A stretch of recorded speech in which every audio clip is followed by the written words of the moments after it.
So, Predator versus Wolverine #1 came out from Marvel. This is a comic book that ever since Marvel or Disney announced that they were purchasing licenses for Predator and obviously Alien as well, that people have been waiting for, and obviously everyone thought, who the Predator go against is Wolverine. So, it's written by Benjamin Percy, who's got a lot of recent experience with Wolverine and also the deepest voice in comic books, and he does a real good job of it, to be honest. It starts off with a cold opening on Wolverine. Nowadays he's all battered up and injured, and obviously he's being tracked by a predator. Now you flash back to olden times before he'd had his memory wiped, and you see Logan, as you see in sort of the origin story for Wolverine, if you've read that, or if you haven't, go read it.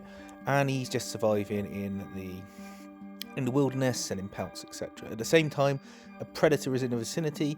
He finds a previously defeated predator, clearly looks like Native Americans have had a go at him, and recovers a weapon from him. Now Logan goes to a bar, and after a bit of a tussle gets recruited to go and rescue a guy's daughter that's been kidnapped by trappers.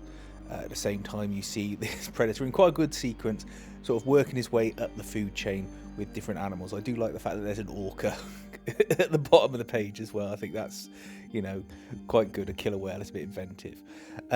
Now, on their way, they find that the predator has been leaving skinned bodies behind, much in keeping with standard sort of predator behaviour, and they end up having an encounter. I'm skipping over big bits of this story because obviously it's a first issue, but there are, it's a fairly bulky issue, and you will find out how that encounter ends yourself. But then flash forward to more recent times, and he's with Weapon X. They're in the South American jungle, and suddenly a net comes through the jungle, and one of their guys is injured. And, well, bring on issue 2.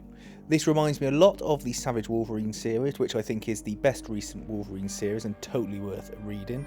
The artwork is fantastic, and I think it's totally worth picking up to have a read of.